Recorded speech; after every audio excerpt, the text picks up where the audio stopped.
Hello मेरे प्यारे बच्चों, क्या हाल चाल। बढ़िया सा। उम्मीद है बच्चों आप सब लोग बहुत अच्छे होंगे। और बच्चों आशा करता हूं कि आप सब लोग की पढ़ाई भी बहुत बेहतरीन चल रही होगी। चलिए मेरे प्यारे बच्चों, आज आप लोग के लिए एक और इम्पॉर्टेंट क्लास लेकर के आया हूं। बच्चों आज हम बात करेंगे क्लास 12 में हिंदी।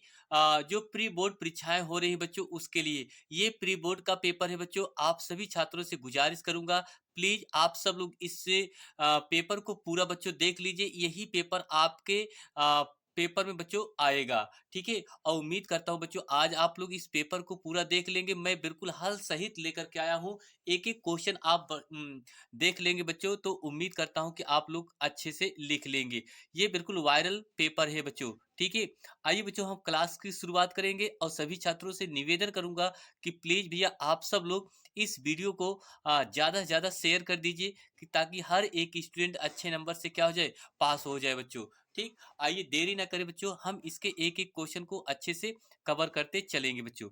ठीक है, चलिए भैया देखिए आपका जो प्री बोर्ड परीक्षा हो रही है 2025-26 में, उसके लिए ये पेपर है बच्चों। ठीक है, टाइमिंग आपका ये देखिए, पेपर का कोड है बच्चों आपका 302 BBD। आपका ये पेपर का कोड है बच्चों। इसके आपके जो टाइमिंग होते हैं आपको पता ही होगा, 3 घंटे 15 मिनट का टाइमिंग है बच्चों। और बात करें यहाँ से जो निर्देश है इसमें आपको दो खंड मिलेंगे बच्चों। ठीक है, पहले खंड में आपको देखिए खंड का में आपको जो बहुविकल्पी क्वेश्चन है उसको देखने को मिलता है बच्चों। ठीक है, गद्य की देखिए बच्चों, यहाँ पहला नंबर अगर बात करें एक का पहला क्वेश्चन ये कह रहा है कि महावीर प्रसाद द्विवेदी ने सरस्वती पत्रिका का संपादन प्रकाशन किया था, प्रारंभ किया था बच्चों। ठीक है, सन 1903 ईस्वी में, सन 1905 ईस्वी में, सन 1907 ईस्वी में, सन 1910 ईस्वी में। तो आप लोग यहाँ से देख सकते हैं सन 1900 कितने में होगा बच्चों, 3 में होगा। ठीक है, फिर अगला लिखा है कि कल्प वृक्ष के लेखक हैं, कल्प वृक्ष के लेखक हैं वासुदेव शरण अग्रवाल, रामचंद्र शुक्ल, प्रेमचंद, प्रताप नारायण मिश्र। तो ऑप्शन क्या होगा बच्चों, वासुदेव शरण अग्रवाल जी होंगे। ठीक है, बस आप सभी छात्रों से गुजारिश करूंगा कि आप सब लोग भैया फटाफट सारे क्वेश्चन को देखते चलिए जल्दी से। फिर लिखा है गोदान किस विधा की रचना है। कह रहा है कि गोदान किस विधा की रचना है, नाटक, कहानी, उपन्यास है, रेखा चित्र। तो ऑप्शन क्या होगा बच्चों, उपन्यास होगा। क्लियर भैया, समझ में आ गया। चलिए घ नंबर देखिए, लिखा है कि विद्या निवास मिश्र निबंधकार हैं, विद्या निवास मिश्र निबंधकार हैं, ललित निबंधकार, विचार प्रधान निबंधकार, ऐतिहासिक निबंधकार, मनोवैज्ञानिक निबंधकार। तो इसका ऑप्शन क्या होगा बच्चों, ललित निबंधकार हैं। ठीक है भैया, समझ में आया। अच्छा आगे देखिए, फिर लिखा है जयशंकर प्रसाद के नाटकों में प्रधानता है, जयशंकर प्रसाद के नाटकों में प्रधानता है ऐतिहासिकता की, मनोविज्ञान की, जासूसी की, तिलिस्म की। ठीक है, तो आपका ऑप्शन होगा कि जयशंकर प्रसाद के नाटकों में जो प्रधानता है वह किसकी है बच्चों, ऐतिहासिकता की है। क्लियर, समझ में आया भैया। चलिए आगे देखिए, ये गद्य के आपके 5 क्वेश्चन हुए। अब काव्य के बच्चों देखा जाए। ठीक है, पहला प्रश्न इसमें लिखा है कि पृथ्वीराज रासो पुस्तक के रचनाकार हैं, पृथ्वीराज रासो पुस्तक के रचनाकार हैं चंद्रवरदाई जागनी के विद्यापति अमीर खुसरो। तो इसका ऑप्शन क्या होगा बच्चों, आपका पहला ऑप्शन सही होगा, चंद्रदाई। ठीक है, चलिए फिर अगला प्रश्न लिखा है कि कबीर दास किस भक्ति काव्य के काव्य धारा के कवि हैं। जो कबीर दास जी हैं किस भक्ति काव्य धारा के कवि हैं, ज्ञानाश्री काव्य धारा के, प्रेमाश्री काव्य धारा के, राम भक्ति काव्य धारा के, राम भक्ति काव्य धारा के, और ऑप्शन है आपका ये कृष्ण भक्ति काव्य धारा के। तो इसका ऑप्शन क्या होगा बच्चों, ये कृष्ण भक्ति काव्य धारा की। क्लियर हुई है, इतना समझ में आया। अच्छा आगे देखते हैं बच्चों, देखिए अगला प्रश्न आपसे बच्चों कह रहा है कि कामायनी रचना है, कामायनी रचना है छायावाद काल की, प्रगतिवाद काल की, प्रयोगवाद काल की, नकेलवाद काव्य की। ठीक है, तो बच्चों आपका इसमें ऑप्शन कौन सा होगा, पहला सही होगा, छायावाद काल की। ठीक, फिर लिखा है अगला प्रश्न, चांद का मुंह टेढ़ा है रचनाकार हैं।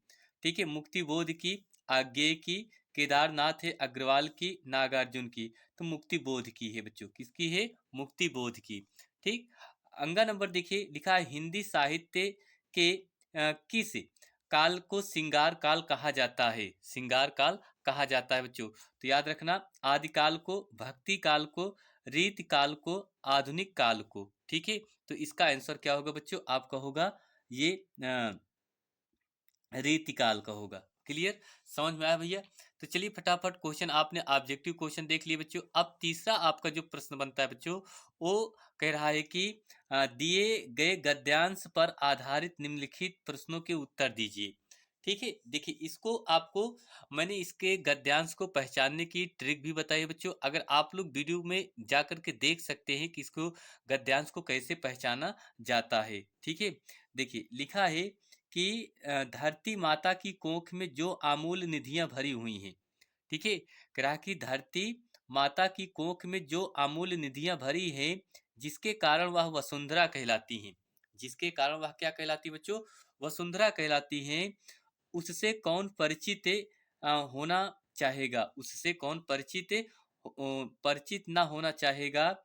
लाखों करोड़ों वर्षों से अनेक प्रकार की धातुओं को पृथ्वी के गर्भ में पोषण मिला है। पृथ्वी के गर्भ में क्या मिला है बच्चों?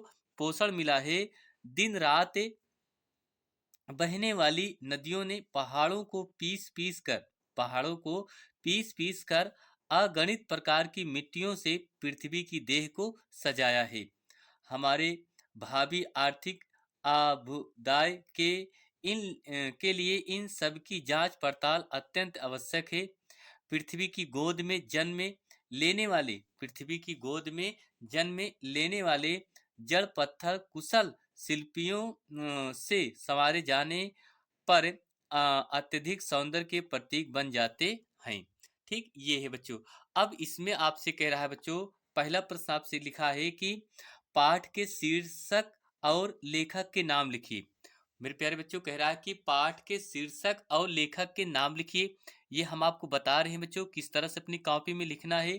ठीक है, धरती माता की कोख में क्या भरा पड़ा है?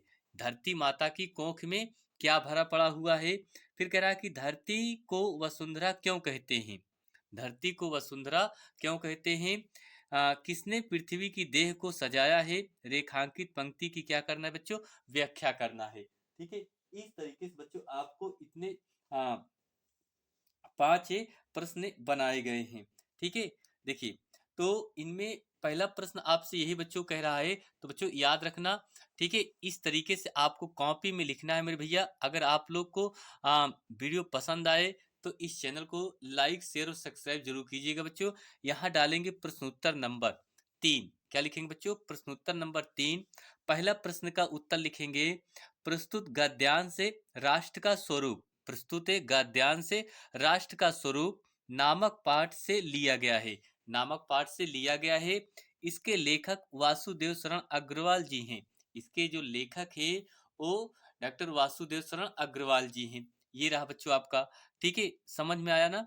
चलिए फिर उसके बाद बच्चों आपसे दूसरा प्रश्न कह रहा है रेखांकित अंश की व्याख्या करना है।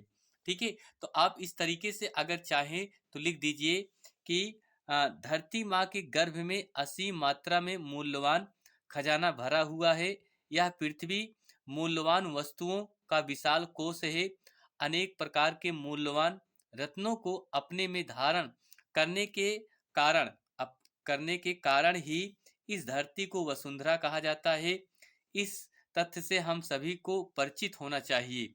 लाखों हजारों लाखों वर्षों से जब से इस धरती का निर्माण हुआ है, इसके गर्भ में विभिन्न प्रकार की धातुएं पोषित होती रही हैं। इसके गर्भ में विभिन्न प्रकार की जो धातुएं हैं वो पोषित होती रही हैं। क्लियर बच्चों? अगला प्रश्न, तीसरा प्रश्न का आंसर क्या लिखेंगे बच्चों? लिखेंगे कि धरती माता को वसुंधरा इसलिए कहा जाता है। धरती माता को वसुंधरा इसलिए कहा जाता है क्योंकि वह अपने गर्भ में अनेक प्रकार के रत्नों को धारण करने वाली है। क्योंकि वह अपने गर्भ में अनेक प्रकार के रत्नों को क्या करने वाली है, धारण करने वाली है। ठीक, ये देखिए। उसके बाद चौथा प्रश्न आपसे लिखेंगे, दिन रात बहने वाली नदियों ने पहाड़ों को पीस करके, जो दिन रात बहने वाली नदियों ने पहाड़ों को पीस पीस कर अगणित प्रकार की मिट्टियों से पृथ्वी की देह को सजाया है। देखिए बच्चों, ये चौथा प्रश्न हो गया। ठीक है, कह रहा है कि किस प्रकार सॉरी दिन रात बहने वाली नदियों ने पहाड़ों को पीस पीस कर अगणित प्रकार की मिट्टियों से पृथ्वी की देह को क्या किया बच्चों, सजाया है। क्लियर। अगला प्रश्न, लास्ट वाला प्रश्न आप लिखेंगे, धरती माँ के गर्भ में अमूल निधियां भरी हुई हैं। धरती माता की गर्भ में अमूल प्रकार की निधियां भरी हुई हैं।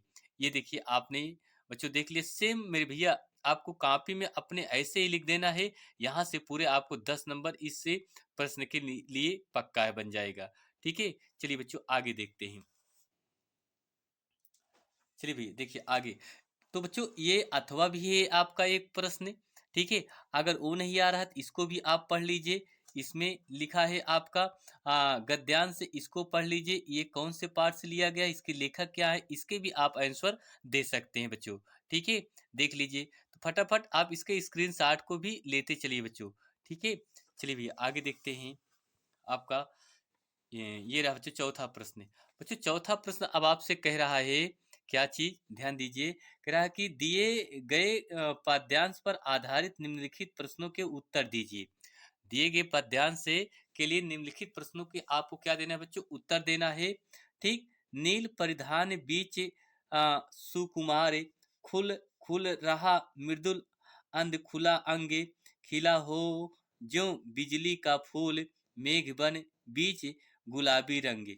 ठीक है बच्चों, इसमें भी आपके वही प्रश्न लिखे हैं, 5 प्रश्न पूछे जाते हैं। ठीक, पहला प्रश्न ये कह रहा है कि पाठ के शीर्षक और कवि के नाम लिखना है इसमें।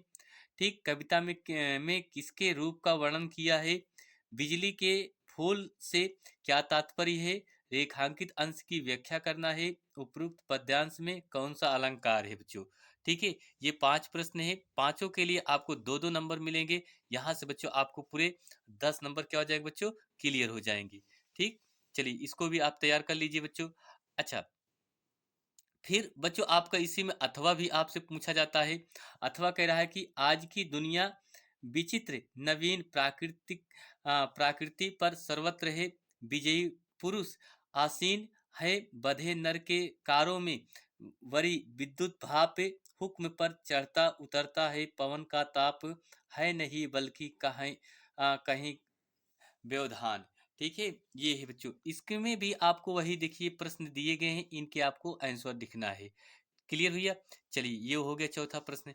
बच्चों पांचवा प्रश्न की ओर चलते हैं। बच्चों पांचवा प्रश्न कह रहा है, पांचवे का निम्नलिखित में से किसी एक के लेखक का साहित्यिक परिचय देते हुए उनकी प्रमुख रचनाओं का उल्लेख कीजिए। अधिकतम 80 शब्दों में आपके इसके आंसर लिखना है बच्चों। ठीक है, क्या लिखा है देखिए, हजारी प्रसाद द्विवेदी, ठीक, हरिशंकर परसाई, एपीजे अब्दुल कलाम।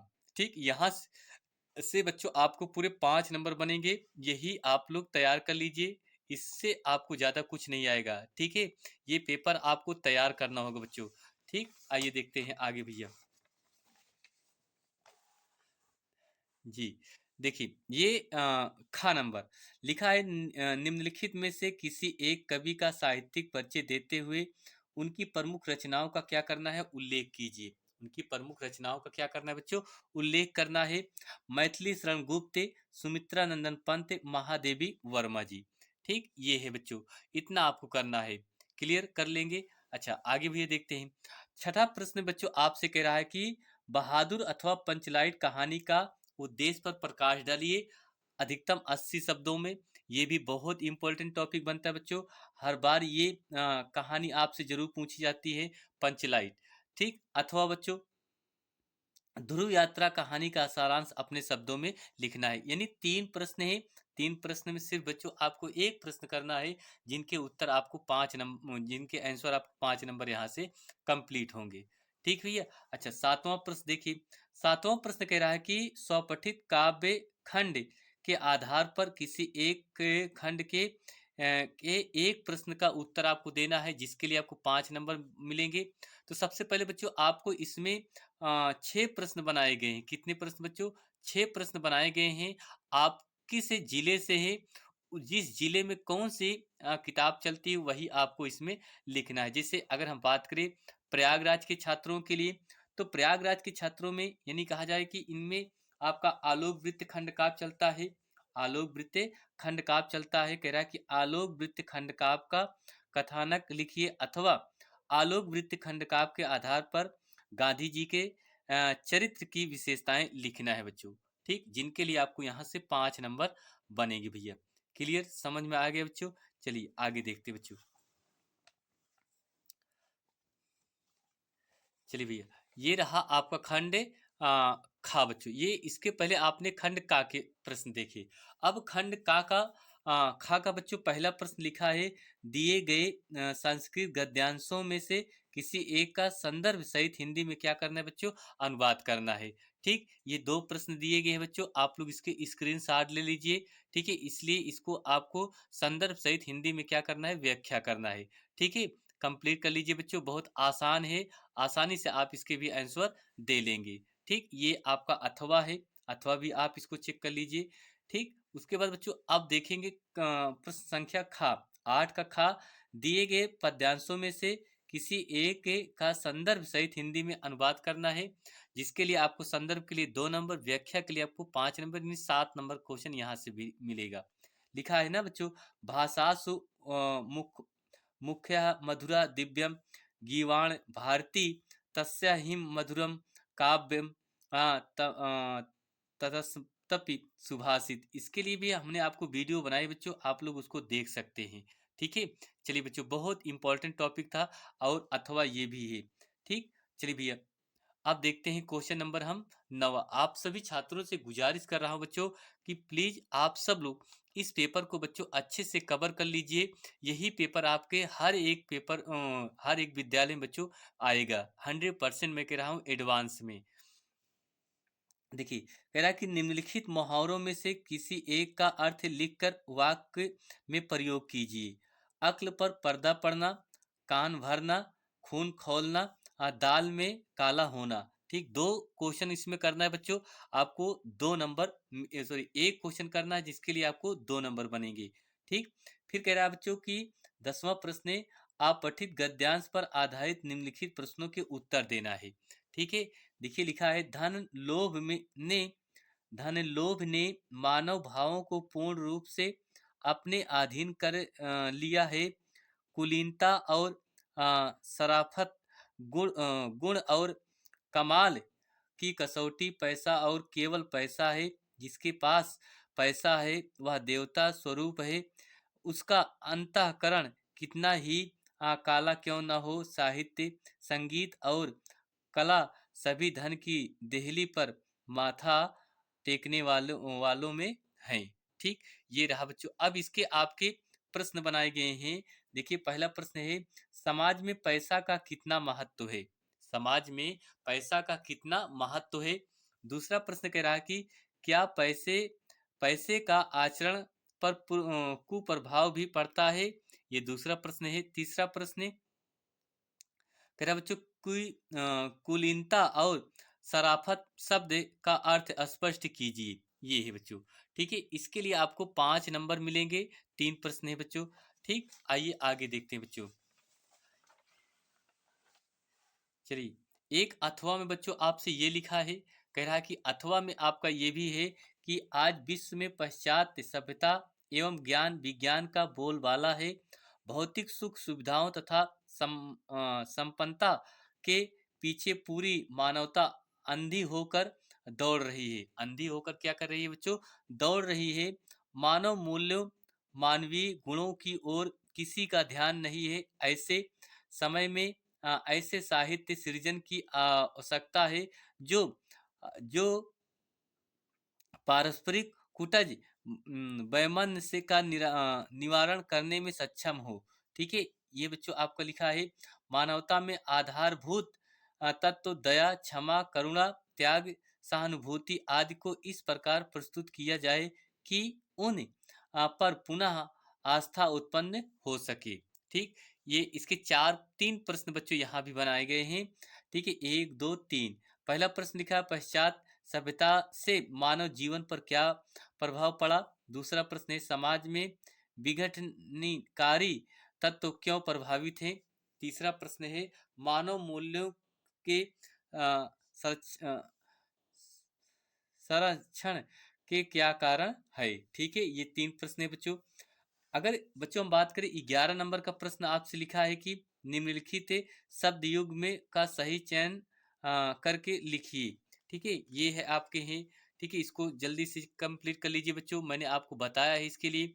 फिर आपका खा नंबर लिखा है, निम्नलिखित शब्दों में से किसी एक शब्द के 2 सही अर्थ लिखिए। अर्क, जड़, चपला, मधुर। ठीक है, इसके भी हमने आपको बताया है। उसके बाद गा नंबर लिखा है, निम्नलिखित वाक्यांशों के लिए एक सही शब्द का चयन करके लिखना है। जिसका कोई रक्षक ना हो उसे क्या कहेंगे। ठीक है, जो नष्ट होने वाला है उसे क्या कहेंगे, ये आपको करना है। उसके बाद घा नंबर बच्चों आपको लिखा है, घा नंबर कह रहा है कि निम्नलिखित में से किन्हीं 2 वाक्यों को शुद्ध करके लिखना है। 2 वाक्यों को शुद्ध करके क्या करना है बच्चों, लिखना है। वह नदी को गया, वह नदी को गया, राजा घोड़े में सवार हो गया। ठीक, उसे हानि लाभ की चिंता नहीं, राम की पिता भक्ति अनुकरणीय है। ठीक, ये 4 प्रश्न है, इसके आपको आंसर स्वयं करना होगा बच्चों। ठीक है, जल्दी से जल्दी इन सारे क्वेश्चन को कंप्लीट कर लीजिए। चलिए भैया 12 नंबर देखिए। 12 नंबर बच्चों कह रहा है कि करुण रस अथवा वियोग रस, वियोग श्रृंगार की परिभाषा लिखते हुए उदाहरण लिखना है।